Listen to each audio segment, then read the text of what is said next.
You're listening to DraftKings Network.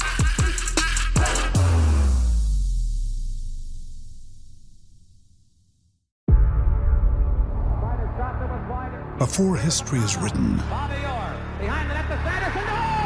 it's played. Before it's frozen in time, it's fought one shift at a time.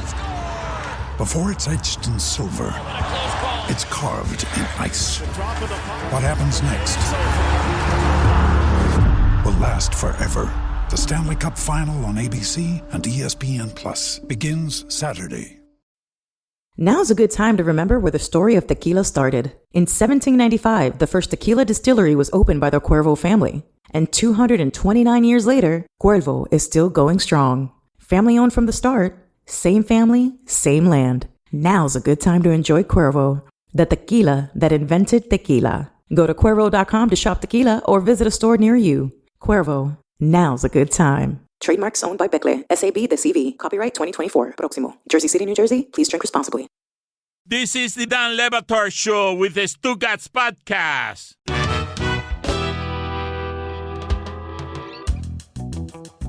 Juju, please put it on the poll at Le Batard Show. If you were Caitlin Clark, would you play for Ireland? Because I really do want to give this some consideration. If we really want to turn this into the marketing seismic mushroom cloud that it is, it would be funny with her. If everyone's going to hate her anyway because she's more popular than any of the people who came before her, right? If they're going to hate her anyway, why don't you just send her off somewhere else to fight against America for snubbing her? So her mother is of Italian descent, so she may actually have an ability to play for Italy. I don't know what the rules on any of this. I don't know how Joel Embiid can play for Team USA. It seems like he shouldn't be playing for Team USA. I don't know how. I qualify. Happens. I found out on Country of Instagram that I qualify for an Italian citizenship.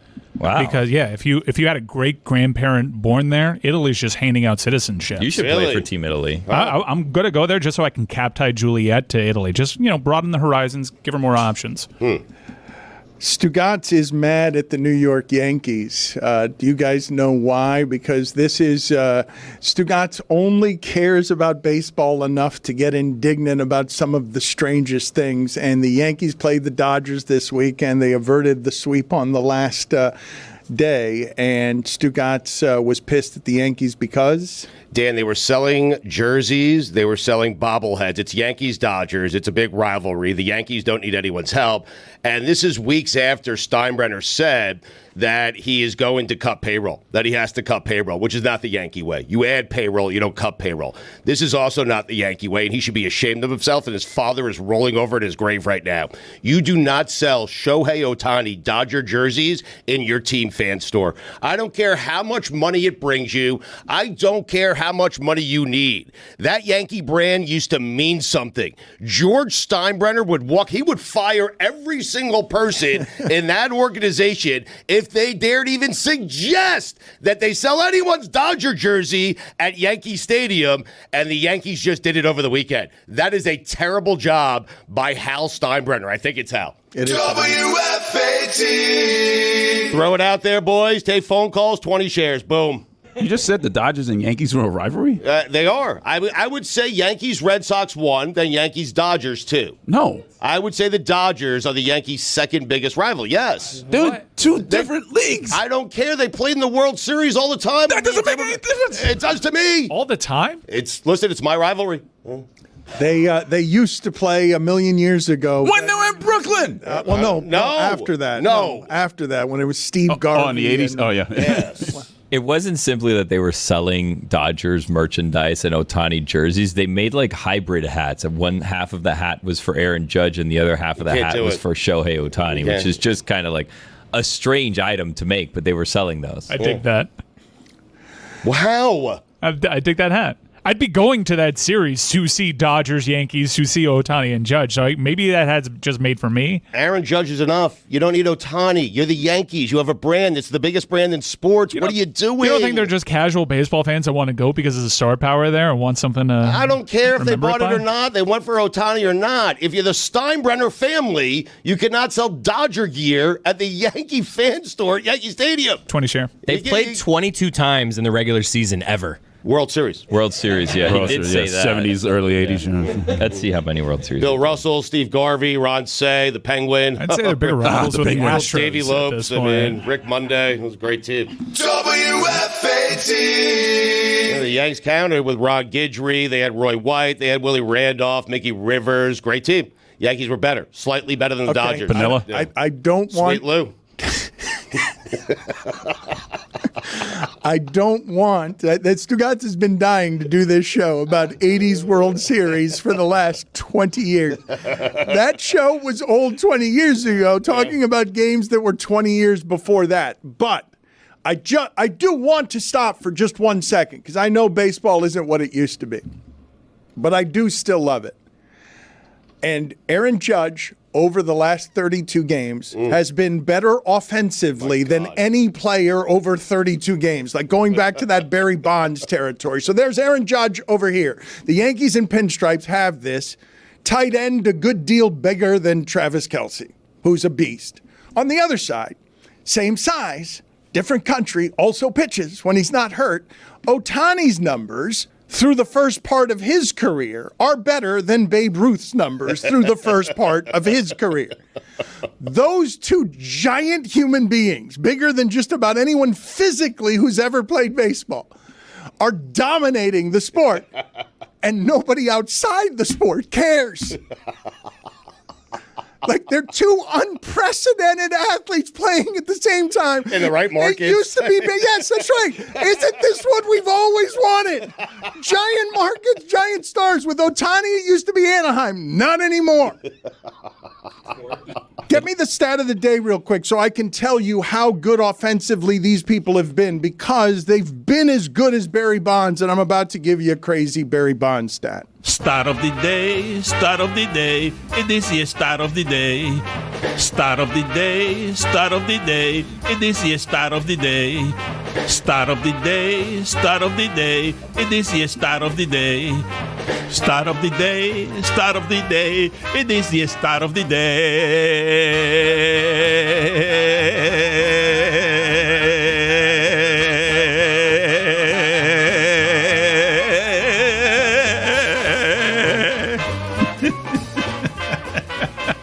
If you were to strip Barry Bonds of all of his stats from his 7 MVP seasons, he would still have 440 homers and 359 stolen bases, which no other player has.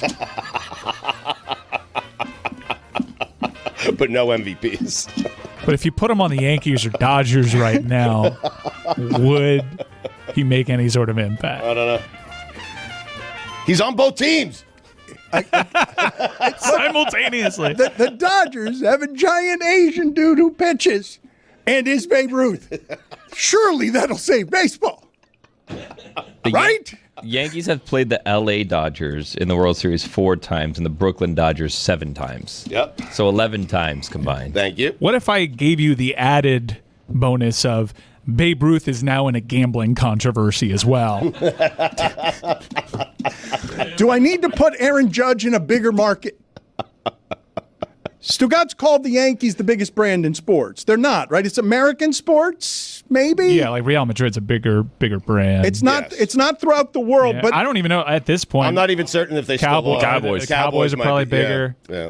put it on the Panthers. poll, please. Bigger American brand at Le Batard Show, Cowboys or Yankees? Hard to believe that it's the Cowboys, given you've gone 30 years without any meaningful winning. Their valuation just keeps going up. Yeah, and Cowboys up. are valued at $9 billion. Yankees at 7.1. Then Golden State Warriors at Where 7. the Panthers at? We can't even get the right graphic put up on local news channels. They put up the Carolina Panthers graphic in L.A. I saw that. That is so good. Tony is out and about trying to get us some Panther fans out in the streets of Miami, but it is raining. I actually have rankings from Forbes. It's Cowboys 1, Yankees 2, Warriors are 3, Patriots 4.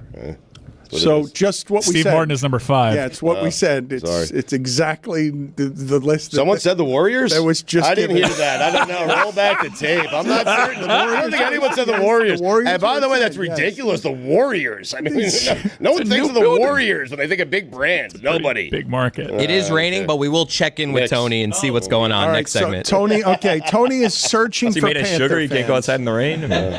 Since Stugotz is saying that people should be ashamed of themselves, I don't even know why it is that you think that the details involved with the Army-Navy game are now involving shame dispension for others. College football does not care about our military. They don't care about our troops. This game, rightfully so, forever has been an isolated game, Army-Navy, and the troops deserve that. These two schools, those two programs, they deserve to have a weekend that's all about them. Mm-hmm. College game day goes out there. They celebrate the Army. They celebrate the Navy. It is a fantastic weekend. And now, Dan. I hate it. It makes me sad. Why? Okay. Because the football's bad and I miss football. How dare you. I immediately miss football, but that's me. I know that's un-American. All right, so now the NCAA, college football, they hate the troops, and so does Dan Le Batard, okay? I don't hate the troops. On record. Would love to know how the NCAA hates the troops. Don't hate the troops. So they took this isolated game, this beautiful game, Army, Navy. They've been playing it since the beginning of time, okay? Isolated weekend. Back to the 1600s, You know what they did? It's no longer isolated. What? Now you get the Camilla Bowl and you get the Celebration Bowl. The start of bowl season. And that is a disgrace, and I'll tell you why. Disgraceful. Go ahead. Name any team who was played in the last 10 of either of those bowls. Name any team. Because I guarantee, and you can't. Okay, the answer is you can't. Is the Camilla Bowl on the what? Here's what I guarantee you. Okay, I guarantee every year you could tell me who's playing in the Army-Navy game. It's Army and Navy. Yeah. Is this because bowl season had to be moved up because of the playoff? Yeah. Well, they gave you a 12-team playoff. No, but these are stupid bowl games that aren't worth it. You really think Tulane, Central Michigan's going to take away from Army-Navy? Yeah. It doesn't matter if it does or it doesn't. Depends on what the line is. They deserve their own weekend. It's our military. You said the Celebration Bowl? Yeah. I assume Jackson State. You assume. You don't know. It has to be HBCU. So you know it's Army-Navy. That's what you know. That's the thing. You don't assume anything. Wait, you don't think it's going to be ice? I'm pretty sure it'll be. You just mentioned 3 games that weekend. I want that game. We can make TV windows for them all. No, they are TV windows. No, I'm saying that game deserves to be played. The entire week. Yes. The entire week they get it. They build up all the attention. It's the least we can do Guys, for them. I love that game just as much as everybody else. I don't think so. We'd be fine with 2 more. Doesn't seem like it. We'd be fine with like maybe 2 more games. Wait, guys, Mike's right. No. There's a game that's going to kick off at noon, the Celebration Bowl. Army-Navy will be at 3 p.m. Yeah. And then there's a 9 p.m. game. So that's disgusting. Yeah, it should be the only game played that day. Yeah, Right that's there right. in the middle of And that whoever sandwich. did the It's scheduling, disgusting? that's right. And whoever did the scheduling for that, or whoever's in charge of the NCAA, if that's even still a thing, should be charged for treason. What? Easily. Yes. It's a spit in the face and a slap in the face of America and of these young cadets who are doing their darndest to protect our country and play the best football they can. Thank you. Wow. Army-Navy, they started playing in 1890. Beginning of time. So the armed services, sarcasm is not a spot for it. I've got a number of poll questions here at Le Batard Show. Should the NCAA be charged for treason for what it is they've done to Army-Navy? Does the Army-Navy game make you happy or sad? Because you guys are making me anti-troop, but I'm telling you I'm pro-football. You cannot. I know we're doing this. You're sad because it's the last game they're going to play, right? Big fan That's of the why you're Camilla sad? Bowl. Look, you're going to be against more football, Stugotz. The Dan Le Batard Show with Stugotz is sponsored by BetterHelp. This year has gone by so quickly. Reaching the halfway point of the year is an excellent time to reflect on your mental health journey, assess your progress, and make plans for the future. Ask yourself, what's something you're proud of in 2024 so far? What's something you still want to accomplish this year? When life goes fast, it's important to take a moment to celebrate your wins and adjust what doesn't currently work for the rest of the year. Therapy can help you take stock of your progress and set achievable goals for the next 6 months. If you're thinking of starting therapy, give BetterHelp a try. It's entirely online, designed to be convenient, flexible, and suited to your schedule. Just fill out a brief questionnaire to get matched with a licensed therapist and switch therapists at any time for no additional charge. Reflecting on the first half of the year and planning for the next can help you stay proactive about your mental health. By celebrating your progress, setting new goals, and enhancing your support systems, you can continue to foster your well-being and resilience. Take a moment. Visit BetterHelp.com/DLB today to get 10% off your first month. That's BetterHelp, HELP.com/DLB. Don Le Batard.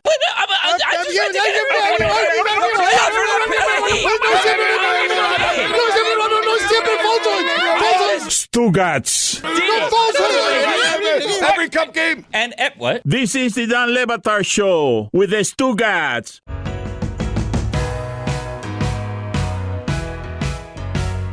Stugotz, we have noticed over the last couple of years there has been a bit of an outpouring in the arena with something that had been taboo and in the shadows for a long time. Men talking about their feelings and talking about when it is they're hurting. Mm-hmm.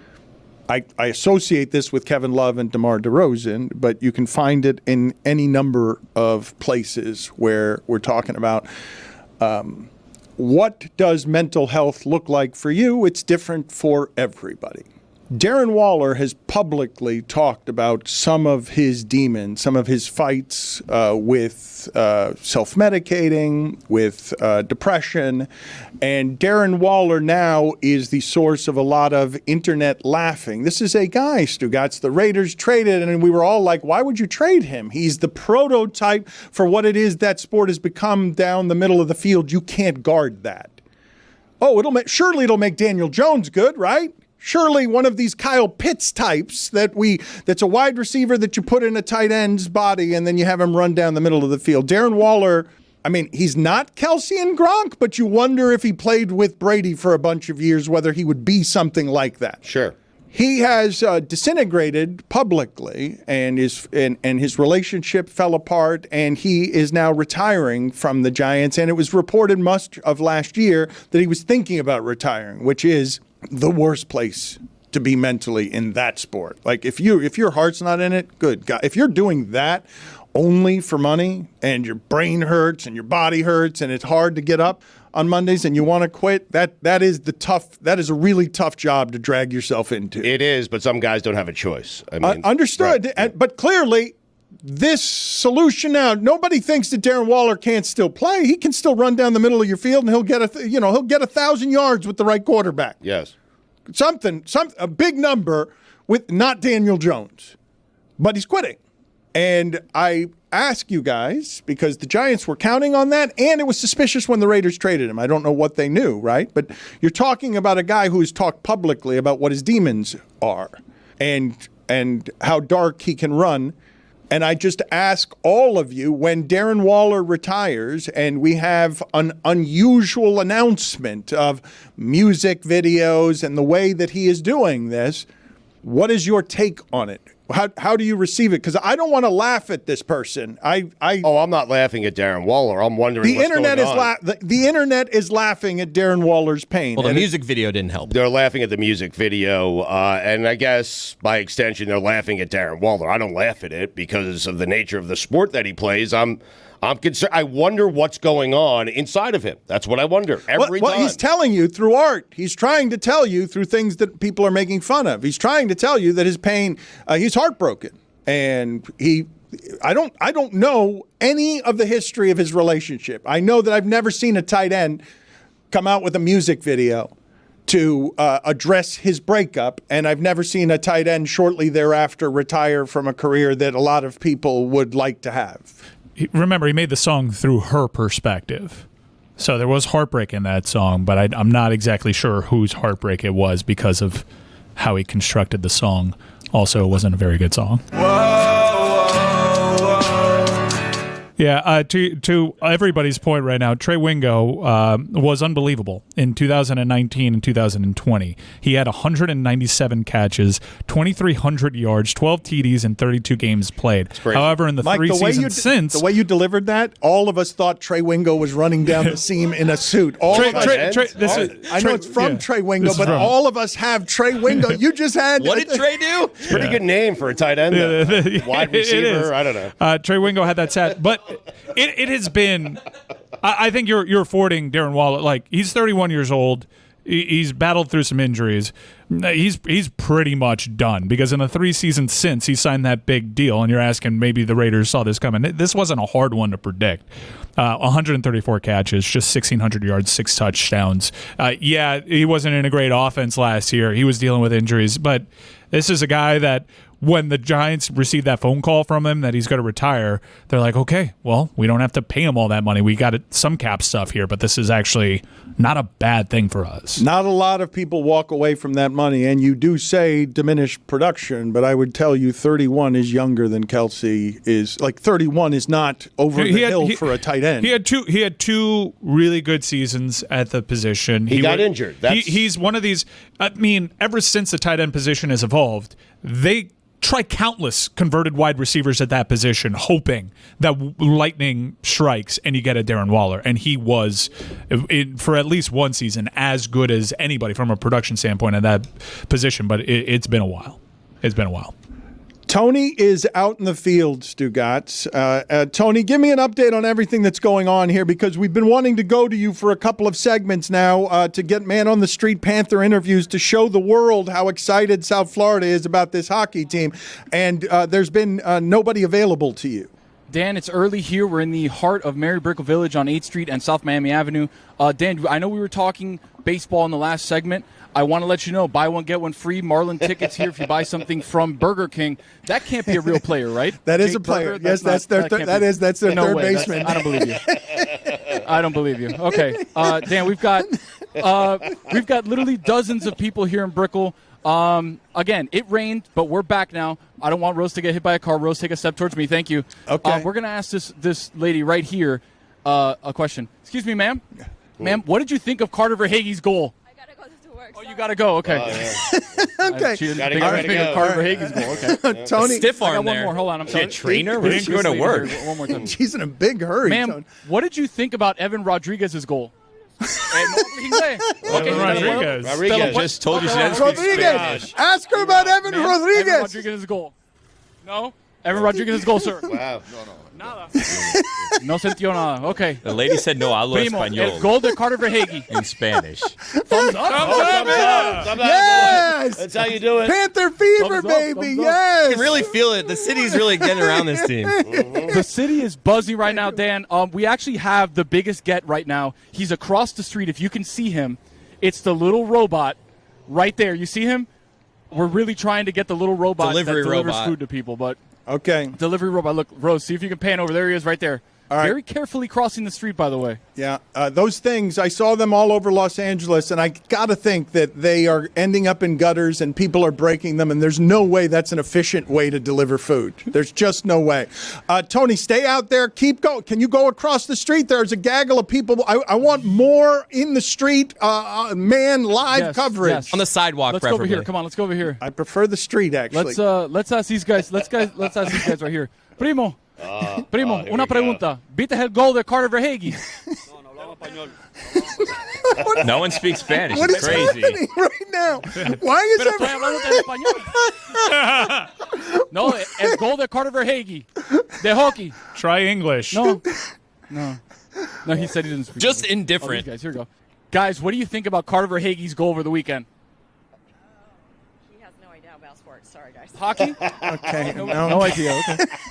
Okay. No idea about sports. I should have known that from the Knock back. on that guy's window. knock on the window. truck. Tony, knock on the truck. Tony, Don't Tony. do that. Right here, Tony. Don't Right listen here. to them. That truck is very tinted. I'm going to talk to these that's guys. not a right truck here. you would Right there. approach. You can come out Crossing of the that street car. That is right not now. a truck you approach. Right. Ma'am, I have a question for you. Carter Verhaeghe, Evan Rodriguez, back-to-back goals, incredible. Okay. You're not at the right mall. Yeah. You got to go to Sawgrass. Oh, man, at Sawgrass, this You're would right. crush. Yeah. Ma'am, did you see the Panthers at empty netter 3-0? No, she didn't see it. Okay. All right, Tony. Tony, we feel it. I can feel it. It is the Stanley Cup final. South Florida is swooning.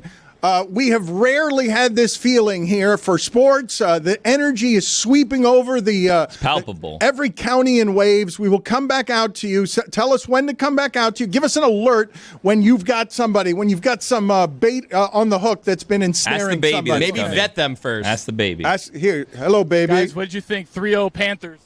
No. Man, Okay. 3-0 Panthers? Incredible. Nobody wants to be a star. No one wants to be a star nowadays. Right. Sprinting away from a microphone is weird. Yeah. I thought everybody wanted to be on television. I thought that fame was the currency of the day. I really hope some unassuming person turns around and starts talking about the forecheck. Yeah. Just to embarrass you all. You do this any place, except for maybe Canada. Yeah. And you get the same reaction. Well, that's what me and Dan are saying. Bob Gainey is somewhere in Ottawa in a little shed. He's watching this, and he's throwing up. Bob Gainey! What I want, this is what I want just you to imagine, okay? You've lived on Prince Edward Island all your life. That's the spot. You're at an ice fishing hole. No, listen to me. Listen to me. You have made a career as an ice fisherman because Canada's ice gives you your living. You have one thing you care about outside of your ice fishing career. And that's curling. It's hockey, and it's been hockey for 60 years. Handed down from your grandpappy because those cold, cold winters get warmer only when the Oilers are scoring. In Nova Scotia. And now you tune in on YouTube, on your little thingamajiggy. You've had it since 1980. And you're like, what are those people doing down in Florida? Surely they care about this the way that I do. How do you dress like that to work? And Tony can't get a person to talk about Carter Verhaeghe, where if Carter Verhaeghe were an Edmonton Oiler, generations would pass down his name. Tony can't find a person. Hold on. Let's go back out to Tony. Oh, I think you got someone. Hold on. All right. Dan, there's people actively fleeing me because they don't know what I'm talking about. They say they don't speak Spanish. I speak to them in Spanish. They tell me they don't speak Spanish. I don't get it. It is weird. This is not where the locals are. These are all tourists. Maybe right here. Here we go. Ma'am, did you watch the Panthers game 3-0? What'd you think? Danny's getting out. Oh, Carter Verhaeghe, what an incredible goal, right? Yeah, that's our biggest Panther fan. She's laughing at Edmonton. I think Verhaeghe throws people off. They don't really get what I'm saying, so they're like, "No, I don't speak that language." Sorry. Yeah, you're coming on strong. Just ask him about the hockey. Right. Hey, you see the hockey game? Maybe that's the approach. Okay, then we work in a Verhaeghe. Connor McDavid, is he overrated? Tony, did you say hockey? I mean, talk to me about that Panthers game. I'm not a big hockey fan, but I heard about it. Okay. There we go. We'll take it. We'll take hearing about it. 2 more to go, he said. Yes. He said 2 more to go. Yeah. We need 3. Open-ended questions, Tony. He's already chalked this one up tonight. 2 more to go, but we need 3. Mm-hmm. He's already got this one in the back. 2 more to go. Why do people keep saying in Spanish that they don't understand Spanish? Dan Le Batard. Sports. Stugotz. More sports. This is the Dan Le Batard Show with the Stugotz. Juju, do me the favor, please, of putting this up as a poll question. Through 2 games, would you be willing to vote Trailblazers general manager Joe Cronin as finals MVP? What do you think, everybody? Drew Holiday, I remember many, many years ago, him and Lou Williams. Remember them? 8 seeds, plucky 76ers. You can't beat LeBron with Drew Holiday. Drew Holiday is going to have another championship after Amin Al-Hassan, our basketball expert at Meadowlark Media, called him a corpse. After he considered retirement. He did. After he considered retirement out loud, his agent was very mad about this, out loud, because Jimmy Butler ruined what he thought was going to be the end of his career. Oh, I went with Giannis, Milwaukee. Ouch, that hurt. I'm thinking about retiring. That hurt so much. And now he's got a 4-year extension. And Brad Stevens and Joe Cronin can win Executive of the Year because Drew Holiday has no turnovers in this series and has the numbers you'd think you'd get from Tatum. I think you're headed somewhere, but just real quick, like we just mentioned it casually. Is there anything that the Miami Heat are saying about what Jimmy Butler did on the national broadcast?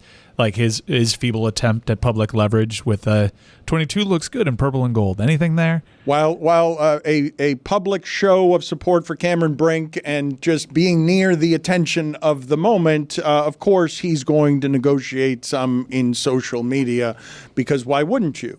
Jimmy Butler has had a star turn. It's kind of weird, right? If you look at the last 20 years of Heat basketball, Stugotz, because the rules all changed about what the organization thought about the player being in charge when Shaq got here. Right. And so Shaq teaches Dwayne, and what they learn is we'll be organizational bedfellows, and Dwayne will bring LeBron and teach him, yes, try and fit in. And then LeBron learns after 3 years, not for me anymore. I don't want to do it that way anymore. I want to be in charge of all the things. I think I can do it on my own. And then seals his legacy by going to Cleveland and doing it again. But the Heat organization has been dealing for a long time with a tension between how it is the star wants to be treated in basketball, deserves to be treated in basketball, and here in town, Pat Riley's the star. And it's been something that has been dirty at the end with Shaq because he left here unhappy when it broke apart. But Shaq brought it with him his own PR people, his own teams. He showed up for things when he wanted to. Giant star, bigger than the organization. It becomes a wrestling match. Dwayne Wade, 20 years, but at the end gets hurt, is a pillar for 20 years of I'll do what you want. I'll do what you want. It was ugly with LeBron as well. Well, when you leave and you're a giant star and you want to break free of the shackles of whatever Tom Brady broke free of under Belichick. Well, no, man, like I'm a star. Do you see that when people come to Miami, Bad Boys opens huge this weekend. Will Smith, total comeback tour, has been promoting the hell out of it. Bad Boys, when they come to Miami, who do they get? It's not Pat Riley.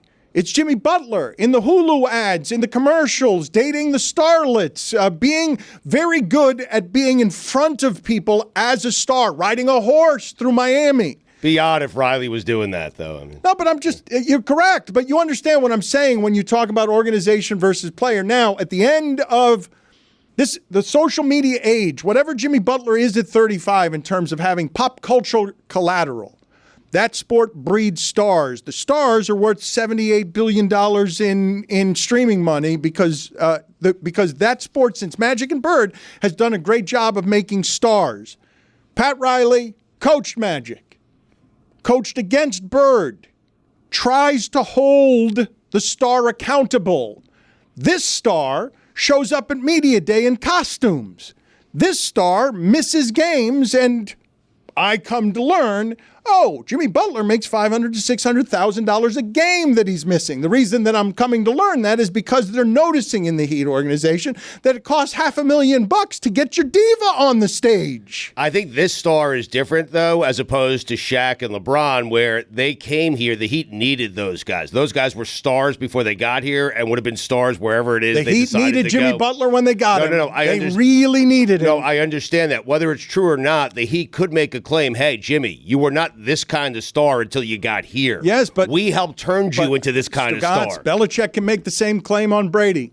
True. And then Brady goes somewhere else, and look at how, look, at the top of sports and ego, you think Jimmy Butler doesn't think he'd be here beating these Celtics? Yep. Beating these Celtics. You don't think Jimmy Butler thinks that if he was healthy, you don't think the Celtics would have had an actual test by now if Jimmy Butler had been healthy? Well, that's at the heart of Pat Riley taking a shot at him in his postseason wrap-up presser, and then it was a quiet couple of weeks, and you thought, like, okay, well, maybe there's not much there. Jimmy took the criticism in stride, but this was Jimmy's first attempt to, like, okay, I heard your shot at me. I'm going to go and do something in the public space to make you feel some pressure. It's going to be fun and funny, and the dollars are what they are, and his age is what it is, and I'm guessing that whatever they want to do with him, they've already decided what it is.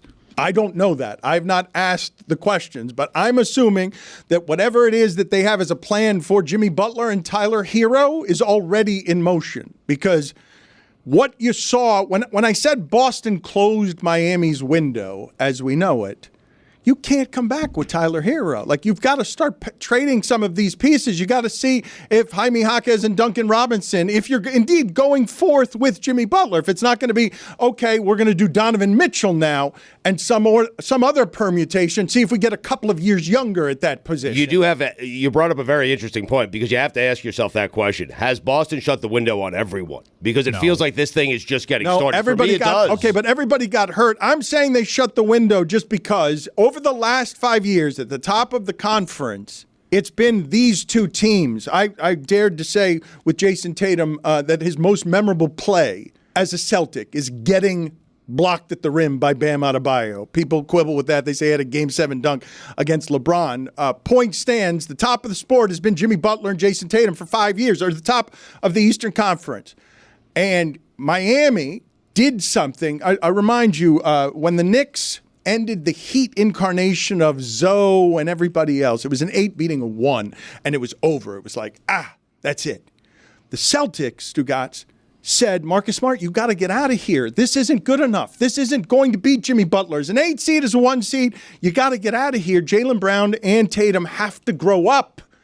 Who are we going to get? A veteran, Drew Holiday. Not going to be at all like Marcus Smart. Not going to be a lot of dumb three-pointers. He's going to be somebody who wins a game, too, because he's been there before. Porzingis is a 3 or a 4? You kidding me? Okay, we're going to change the way that everyone gets stretched because the 7'4" guy can hit the shot from 30 feet. The Heat made them, when you consider Danny Ainge and Pat Riley fighting in the 80s with the Celtics and the Lakers, then fighting when Danny Ainge was an executive, gets replaced by Brad Stevens. Pat Riley is telling his spokesperson, go to say out loud in public to Danny Ainge, Boston, off Danny Ainge, because hates Boston like that. For the last 5 years, Stugotz, it's been these two teams, and I don't think as we sit here, because we all know Jimmy Butler aged, he's obviously aging, that the Celtics got great because Jimmy Butler made them. He forced them to, fighting at the top of the conference. They had to change everything. Marcus Smart with his green hair, do you know how much that city loved that dude? Love that dude. Charlotte's still whimpering around here about that's the heart and soul of our team, and the moment they get rid of him. It was so sad to see him go as a Heat fan. Right? So sad. So sad to see him go. You're going to play point guard. That's what you're going to do. Talk yourself into this guy being super important. Forever. Please. And I think, I hope, it seems as though, and I have faith in, that Pat got the message. Like, okay, you can only endure so many off seasons of guys taking your lunch money, and the Boston Celtics are in this position in large part due to how aggressive they were. You were in on Drew Holiday, but you burned that bridge with Portland. They took advantage. You weren't able to get Damian Lillard. The Milwaukee Bucks were able to get Damian Lillard. So I do hope that Pat Riley decides, okay, we're not going to stand pat anymore. We're going to make an aggressive move. The Heat did think they were going to be able to get in on Holiday after Lillard collapsed. That's reflective of the overall bravado that they approached that entire Portland experience with. I think that's Mike's problem, though, is Riley used to get in on all these guys and used to get all these guys, and he no longer is. Yeah, not to rehash it, but you were just going down the Drew Holiday point, and I'm like, I can't think of Drew Holiday without another Miami Heat strikeout, and then Jimmy just opens the door to, actually, maybe it's not all peaceful. Maybe I wasn't just being quiet, and that meant we agreed. I just didn't have a microphone near my mouth at the time. Stugotz, you did say, and this part, to me, it's always interesting, right? We really enjoyed it when it was Belichick and Brady. Who's responsible for whose success? But when you say Jimmy Butler was never this before he got to Miami, and that Jimmy Butler should be grateful for that. And I counter with Jimmy Butler and his agent saying, do you know the mess you guys were in with Dion Waiters and Hassan Whiteside and what was going to be the end of Riley's career when you didn't have assets and I was the free agent who chose you, bailed you out for the last 5 years? Like, it's been it's been a marriage of mutual benefits that has really been great. But third place isn't good enough. Fourth place isn't good enough. Being the fourth best of your era doesn't get remembered in any way. This is nothing like the Patriots and Tom Brady. Right. Like, I'm sorry, Jimmy Butler is not Tom Brady. It's more like... and the Heat are not this dominant force at the top of the East. They went on a miraculous run last postseason, and that finals was not close. I don't think anyone thought they were going to win the championship. He's been to 2 finals, and we all questioned whether or not he could be the best guy in a team that goes to the NBA Finals. I'm just comparing it to LeBron and Shaq when they got here. Like, Jimmy needed the Heat needed Jimmy. I understand that. LeBron and Shaq did not need the Heat. Billy does bring up a good point. It's a lot closer to Marv Levy and Jim Kelly. Fair enough. I'm saying we just love this stuff, and it's Miami's version. So, of course, nothing's going to compare to Brady and Belichick, but you've got two stars struggling over the power on leverage and money when they're both trying to decide who gets credit for the other. And meanwhile, the best one is Spo. Out of the whole lot. Right. It's Spo. Yeah. Who's working with all the pieces. All the pieces of Jimmy's personality and all the pieces of roster construction that Pat has given him. Spo's the guy that's made everything work. It's going to be an explosion here, correct? At the end. If he leaves, it's not going to be quiet. When has he ever left the place peacefully? It's going to be a fireworks. Ever. Be quiet. I mean. Back streets back. All right. Since the dawn of mankind, we've cooked our food over an open flame and debated the best way to grill. One thing not up for debate: grilling and beer always go together. But not just any beer will do. Whether you barbecue, Texas style, or just celebrate Wednesday with burgers and dogs, I love Miller Lite. Every single time my team plays on television, I am sitting behind that television screen with a Miller Lite or 3. Miller Lite keeps it simple. Undebatable quality, taste as great as your barbecue. It's the beer that strips away everything you don't need and holds on to what matters the most. With the Miller Lite in hand, grilling doesn't just taste great, it tastes like Miller time. To get Miller Lite delivered right to your door, visit MillerLite.com/Dan. Or you can find it pretty much anywhere that sells beer. Celebrate responsibly. Miller Brewing Company, Milwaukee, Wisconsin. 96 calories per 12 ounces. Woo! At the Coca-Cola Company, Keurig Dr. Pepper, and PepsiCo, our bottles might still look the same, but some of them can be remade in a whole new way, using 100% recycled plastic. New bottles made using no new plastic except the caps and labels. You'll be seeing more of these new bottles in more places, and that's thanks to you, because when we get more bottles back, we can use less new plastic. Learn how our bottles are made to be remade at madetoberemade.org.